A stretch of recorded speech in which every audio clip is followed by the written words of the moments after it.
Alonso veut écrire une histoire sans précédent en F1. Rien que ça, quoi. Bah dis donc, Fernando, quelle ambition.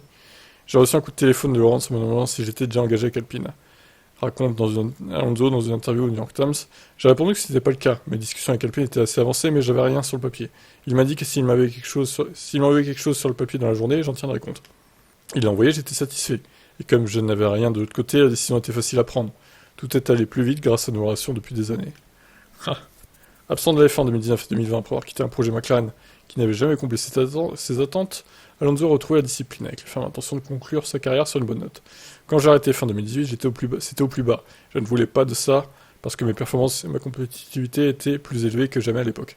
Personne ne le voyait. Maintenant, je prouve que je suis toujours rapide, quel que soit mon âge, et ça fait partie de l'histoire du retour.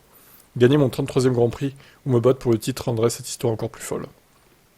Gagner le titre serait parfait si je remporte un nouveau titre toutes ces années après le précédent, avec un tel écart entre deux championnats. Ce serait sans précédent. C'est l'objectif que je me suis fixé pour le moment, ou bien l'héritage que je veux laisser dans ce sport. Celui de quelqu'un qui l'aime tellement qu'il a continué à courir pendant de nombreuses années, en se maintenant au plus haut niveau possible. Ça prouverait quelque chose qui appartient à l'histoire de mon retour.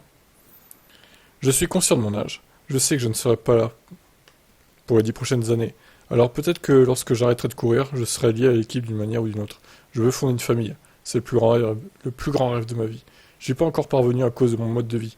C'est quelque chose que je trouverai quand j'arrêterai de courir. Bah oui, il aura le temps de se consacrer à ça, effectivement. Bon voilà, pour Fernando, du coup, qui est très très motivé. Alors je le titre, moi je veux bien, mais bon, il faut se débarrasser de Verstappen et de son équipier, donc que ce soit Perez ou quelqu'un d'autre, parce que les Red Bull c'est des fusées, tu peux pas jouer le titre dans ces conditions avec une voiture imbattable en face, quoi. C'est compliqué, hein.